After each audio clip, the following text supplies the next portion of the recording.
So what's good, guys? Cheers.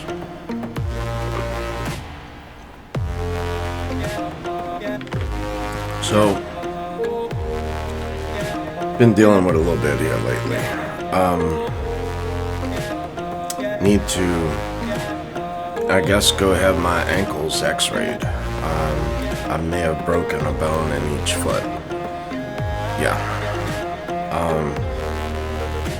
It's a good bit of pain every step. So I had a bad rolled ankle sprain in each ankle. A little bit of time apart, but they're still not right, and it's been months. So, I mean, right after a rolled ankle sprain, and they swell up so big, you know, they can't do anything with that. So the only thing to do is the rice. Rest, ice, compression, and elevate is rice. So I've tried a few times to contact my orthopedic doctor, orthopedic surgeon, because I've had some bumps and bruises along the way, you know. But today's video is more of a question, you know. It's like, not what type of investor are you, but what do you do at certain points, certain intervals, you know? Because I find myself torn between crypto, gold, silver, and other assets that, you know, I'm still working on, that I'm still acquiring. So here's the main question, right? Is right now, given the market, would you invest $3,000 into crypto? Say something either you don't hold much of, or more of a diversified approach. Either or, just say $3,000 into crypto. Or would you, another option on the table is,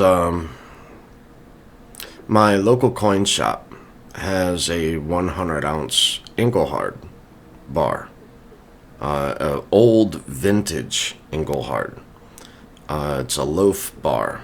Right now I can get it for like $3,100. Or right now, JM Bullion released earlier today a sale on the Johnson Matthey 100-ounce bar. So, and Johnson Matthey was, I love Johnson Matthey for silver and gold. But this is a Johnson Matthey 100-ounce silver bar as well, for $2,900 on sale, right? So you got $3,000 in crypto, $3,100 for the Engelhard, which is a vintage, hard to find bar. The loaf bar of Engelhard, the real vintage one, or the Johnson Matthey 100-ounce. Yeah. So right now, what would you choose? You know, looking at the spot price of silver around 25 and some change, I mean, that's still a $5 premium per ounce, $5 to $6 premium per ounce regarding the $3,100 one, the Engelhard. You know, then as far as, my intention is not to sell any of this, whether it's a $3,000 in crypto or either of the 100-ounce bars, right? Now, keep in mind, let's just say, for instance, you already have crypto. You already have gold and silver, right? This is just in addition to what you currently hold. So, you know, a good friend of mine, Paulie P, posted replied to a tweet, said that, you know, junk silver. Well, I got all of that taken care of too. So I got 90%, 40%.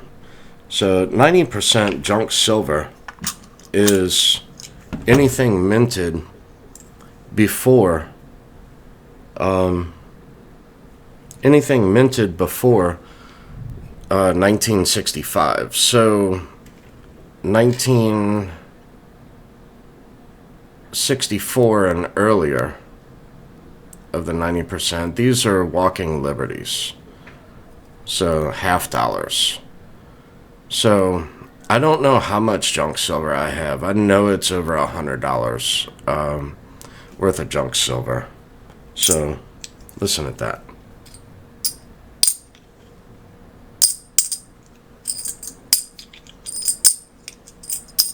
Sounds totally different, doesn't it?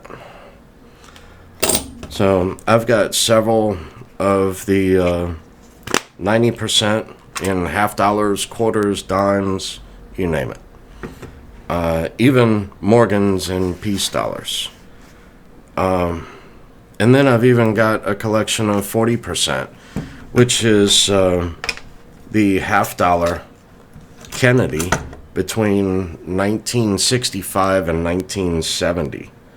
So these, it's hard to get the lighting just right because it's hard for me to see what you can see and where, right?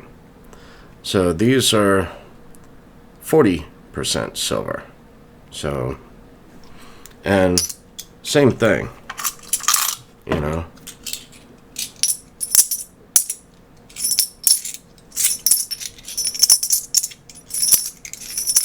Has a total different jingle to it, doesn't it? Now, so you've already got a decent amount of junk silver too. I may have close to 200 in junk silver. I really don't know. I haven't gone looking and totaling things up. I've got stuff stored away. The Bat Cave, Midnight Gardening. I've got all of that. So I've been stacking silver and gold for many years. So that's not really a thing, right?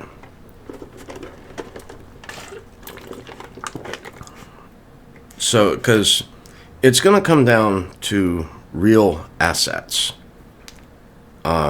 with inflation, everything else, in order to preserve your purchasing power from one monetary system into the next. So whether that be Bretton Woods or Great Reset, however you want to look at it, right? You know, another good thing to hold, I've been saying this for years as well, is the nickel. Some of y'all have seen the price of nickel go up, I don't know, 200x? Not 200x, but 2x. So the price of nickel and the price of copper, because the nickel is actually 25% copper. I'm sorry, no. The nickel is 75% copper and 25% nickel, which is easily identifiable. And it's backed by the United States Treasury. The Treasury mints coins. So per the Constitution of the United States, we have Article 1, Section 8, where it determines where the U.S. Treasury has the power to mint money, mint coinage, to coin money by weights and measures. Did you know that they've been trying to take the nickel and copper out of the nickel since Obama was in office? So there was such a thing back many years ago. They called them the nickel family. I mean, tens of thousands of dollars of nickels that this family stored and dug and put into large caches and buried them into the ground worth of nickels. So this could be the Gresham's Law, where good money is hoarded and taken out of circulation to let whatever new money is to be spent. That's Gresham's law. So this would be very easily identifiable as a nickel for your purchasing power, right? Because what's a dollar really going to be worth at that time? Now, a cent, not a penny. It's not a penny, it is a cent. It does not say penny anywhere on it. Penny is derived from the word pence. You know, across the pond in the UK, they have pence, which I guess, you know, by weights and measures, we changed everything to separate. The United States changed everything in order to separate from British rule. That's the reason for Fahrenheit versus Celsius. That is a reason for the standard system, where we just use fractions, like 3/8, 5/16, 7/8, 1 inch versus millimeters, right? However, if you're an automotive technician like me, you're used to an easy conversion. Yet a little bit different. But that's with everything.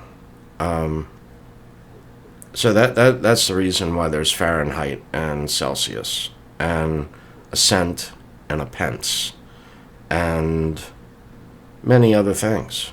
So they changed all the weights and measures in order to distinguish themselves and separate from British rule. So now, let me see. I don't have any nickels here, but nickels come in a $100 box from your bank, if you're lucky enough to get them. I have a corporate account or a business account. It's a trust account. So I'm able to get different things. So this is a box from the Federal Reserve. Look at what this joker says. Says pennies on the damn box. Isn't that some shit? But it's a cent. It is not a penny. It doesn't say cent anywhere on it. So are they trying to dumb us down? I think so. But that's been so far taken out of our culture, right? So now with the cent is 95% copper from 1982 and earlier. So before 1982, it was 100% copper or 95% copper. Now, the cent is made of zinc. But did you know that even though it's made of zinc, it's still worth more than 1 cent? And the copper ones are worth what, 3 cents now? So, and a nickel right now is worth like 11 cents, something like that. You can just go, there's a website, it's called Coinflation. You can just go to Coinflation and you can find out the composition of any coin. So to know what year it was, you can type all that in and find out what you have. But one day, it will come down to real assets.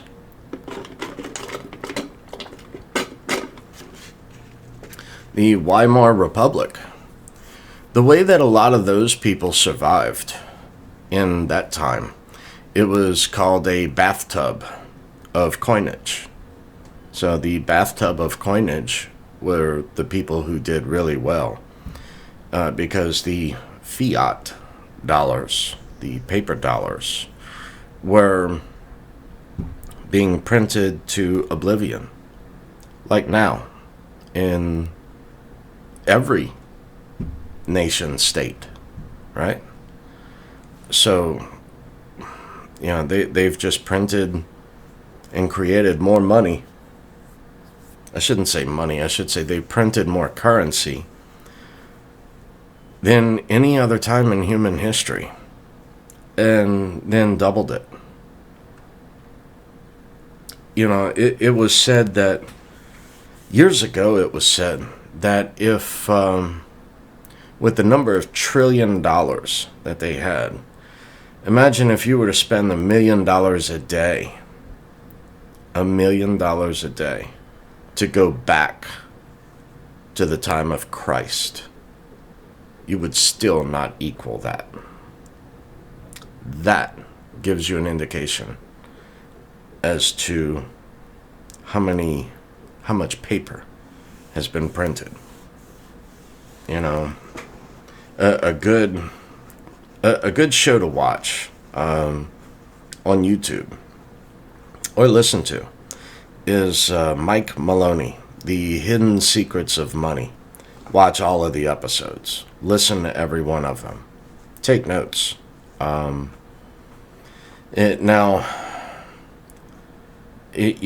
far as the silver and gold, that's way suppressed. I mean, we don't know the true value of many different assets, even though right now we're seeing it go up like crazy across many other assets. Like, look at lumber. A 2x4x8 used to cost, what, $1.50, $2? I mean, I remember it under $1 when I was a kid. Trying to build half pipes and stuff for riding skateboards and stuff, right? So, saving up our lunch money. But, I just had to rebuild a wall. I needed 3 additional 2x4s to reframe and make it easier for the drywall to go in together instead of trying to split it. Because a 2x4 is actually only 1.5 inches by 3.5 inches if you put a tape measure to it. It's not actually a 2x4.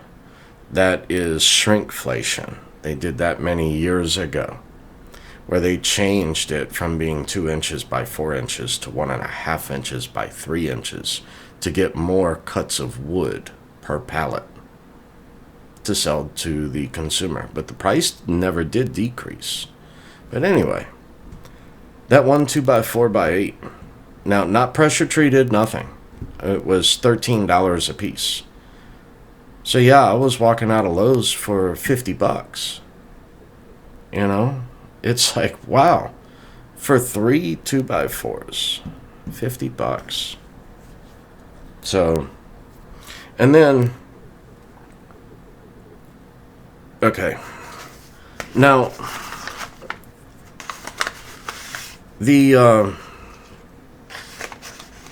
I'll just show you. The dollar, actually, so this is $1,000 in 20s. All of them 20s. So that's $1,000 worth of 20s, right? But if you look up at the very top, Federal Reserve note. What is a note? A note is debt. It is a debt instrument. It is no longer backed by gold. It's just the faith and confidence of the U.S. government. What is fiat? By decree of a nation state. Or a crappy car, if you want to bring Max Kaiser in the room, right? So, the $20 bill, this is no longer, remember the old ones?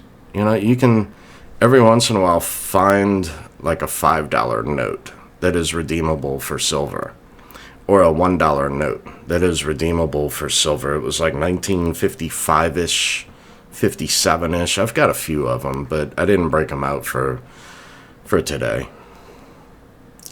Why did that change? Why do you think that changed? Also, the Federal Reserve is not federal. It was intended for it to look federal. It is just the name of a bank, and it also has shareholders, which earn a dividend. So basically it is a corporation. So the Federal Reserve is a corporation with shareholders, which earn, I want to say it was 6%. So for every dollar or note that is printed, it comes attached with 6% interest yearly, APR, on top of it. Now, tell me, what does your CD pay, right? What does your checking account pay as far as interest?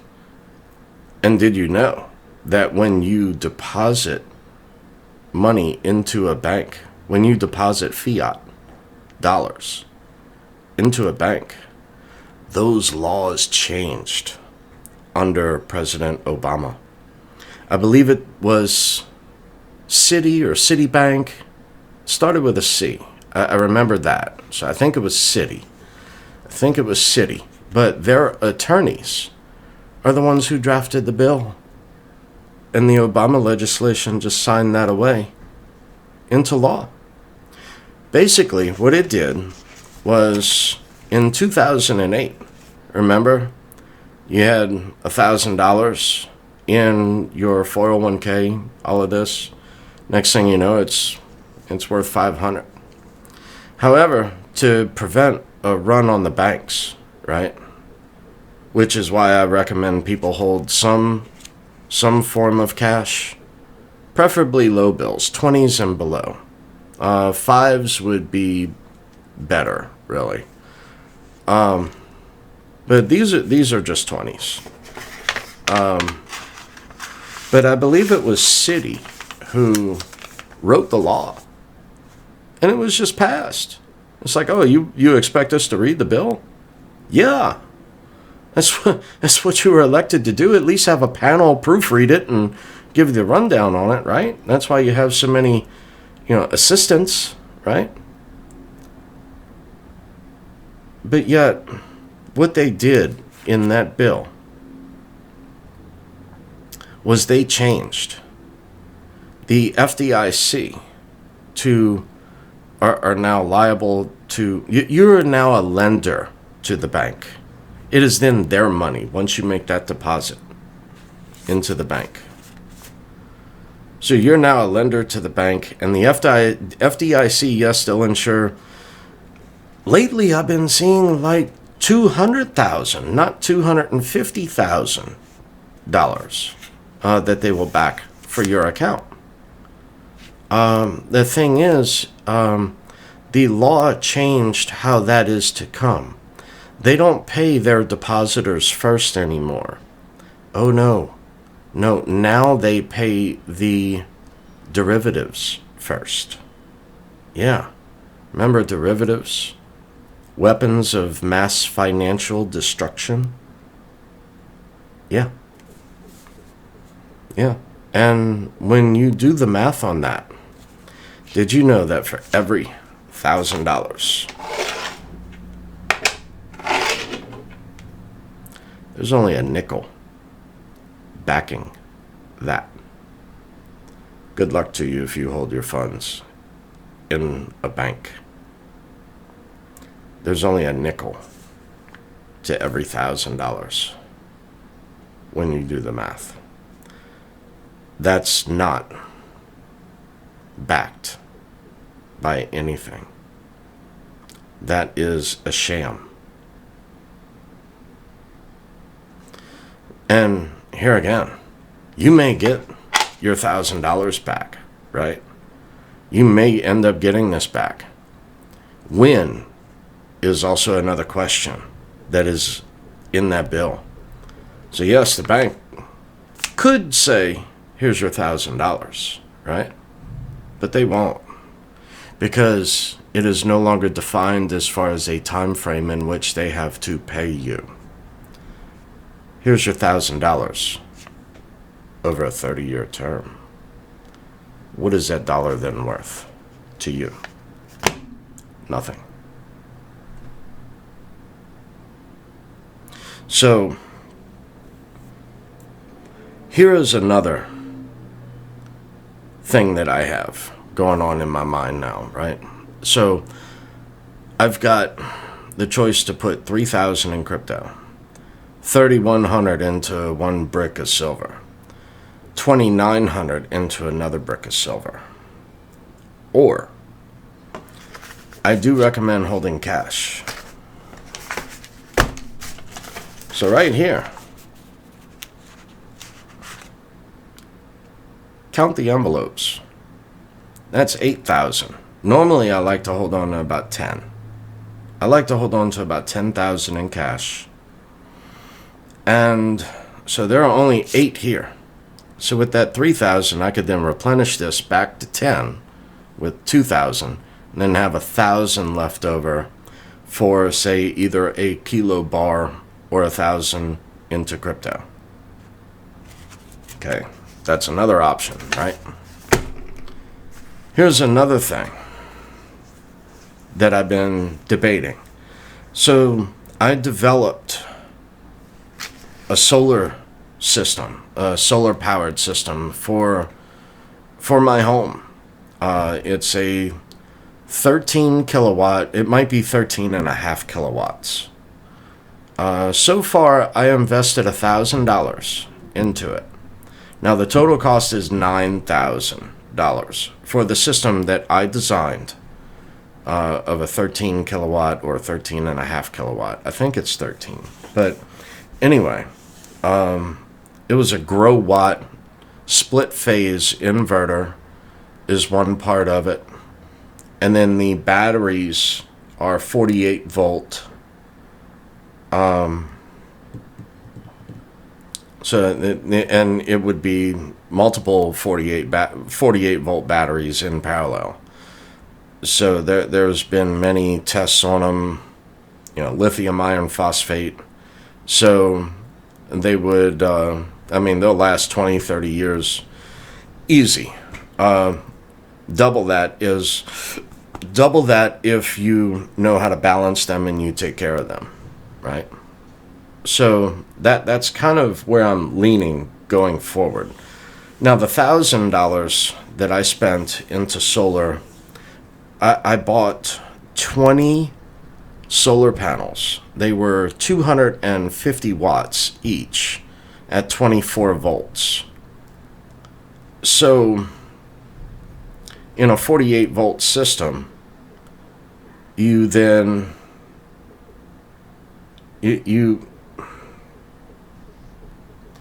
it's not as much as you would think once you get up to 48 volts, but it is still substantial, and it would be enough to power everything and to be able to recharge everything that I'm able to do, because I don't know about you, but my electric bill just went through the roof.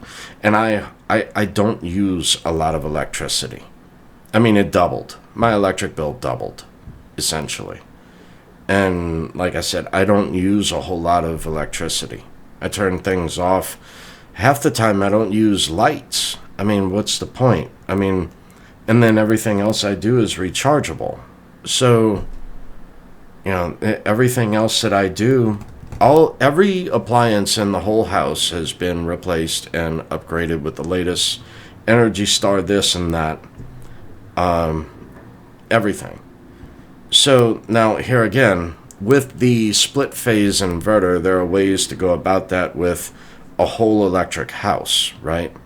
So you can have a timer, put on your water heater, stuff like that. The oven, if you choose to use it. The clothes dryer, a lot of times you can do without that and just use, string up a line. I mean, not only that, you get a much better scent in your clothing when you do that. It does take longer to do, and it's more time consuming, more work. But you know, I designed a 13 kilowatt system to be able to handle my needs, and it would be as a critical needs patient. So I would not have it grid tied at all. At all. This is completely independent on its own. A backup system, if you will. Not where if the electric cuts off, then it turns on. No. This would be like completely set aside, because during Hurricane Ida, Hurricane Katrina, Hurricane Sandy, name it, name an event, or a power outage in Texas when they had the freeze come through, right? People were freezing, starving, couldn't heat their home, couldn't do anything. They had no electrical backup at all. And moving forward, we all know that the grid, if you will, is crumbling. Infrastructure is crumbling. So with all of this whole BS from our fearless leaders in Washington, I call BS on it. The Build Back Better BS bill. There's nothing in it. Hello. There's nothing as far as infrastructure built into that bill. That's all just pet projects and a wish list. That's all that is. So I feel it's going to come down back to the American spirit and take care of your damn self.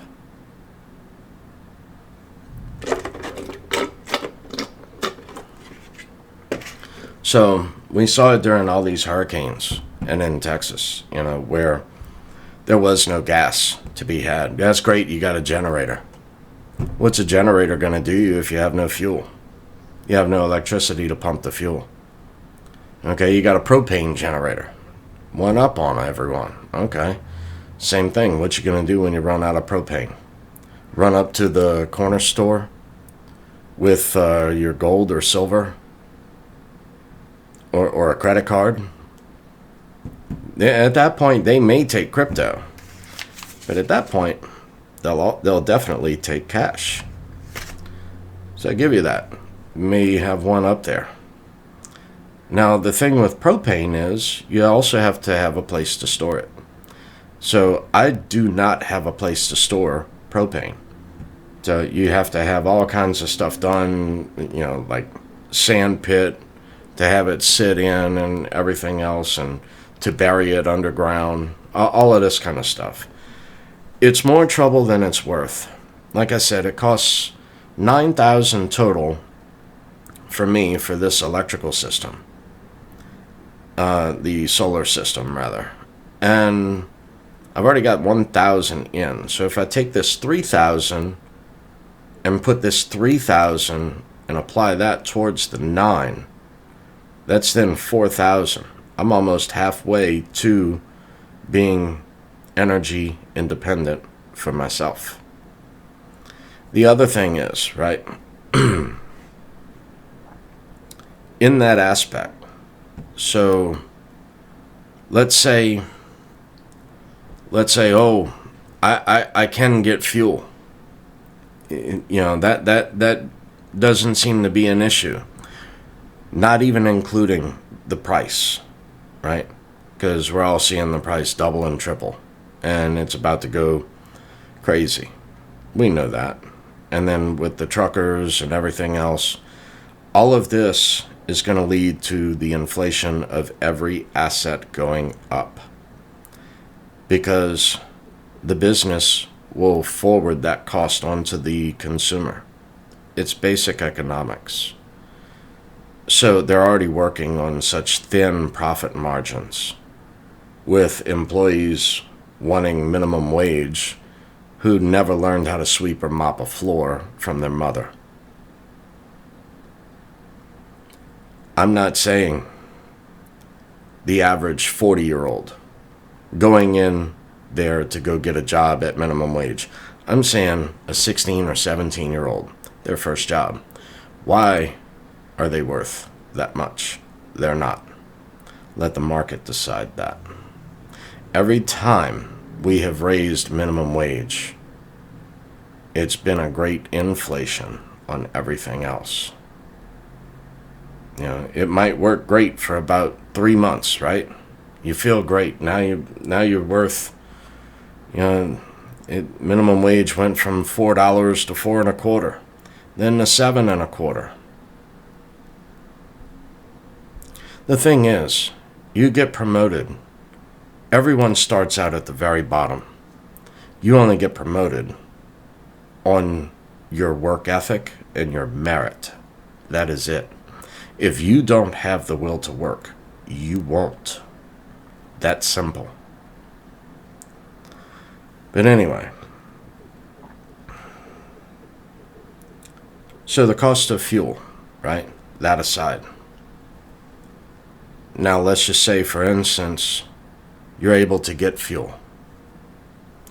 Now put yourself in my shoes. I cannot drive. So I would have to carry 2 jugs at a time. And that would be about 3.5 miles for me to hike to get fuel in a jug and then carry that home. So a 5-gallon jug in each hand to carry back home without spilling it, right? That's another hurdle all into itself. Now, you know what? If you think that you're man enough to carry 10 gallons of fuel, Alexa, what is the weight of water per gallon?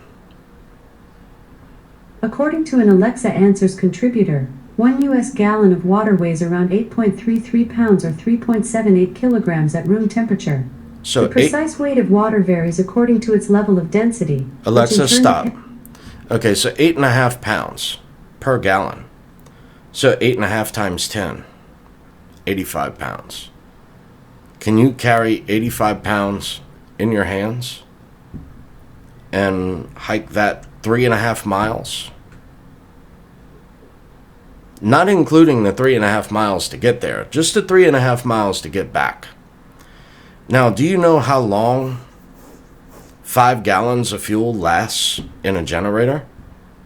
5 gallons of fuel is roughly 24 hours. Roughly. That's it.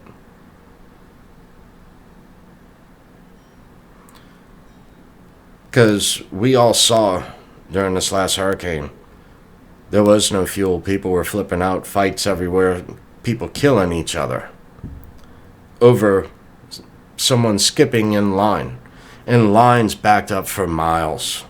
Every single exit off the interstate. There was no gas to be had. I had 7 people looking for gas for me. So that $1,000 generator, or say you have 2 of them because you own rental property like I do. So your $2,000 worth of generators won't do you a damn bit of good. And that's $2,000 towards that 9, right?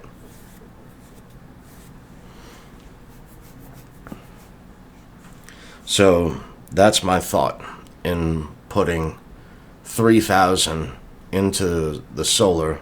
That would give me 4,000 total into this project towards the $9,000 goal.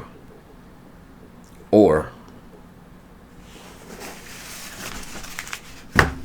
do I replenish my cash reserves to get $10,000 in cash? So 2,000 here, and then 1,000 in either crypto or silver. Or do I just throw 2,900 at a JM Bullion 100-ounce bar, or 3,100 at an Engelhard 100-ounce bar? What would you do? Y'all be cool. Later.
Yeah.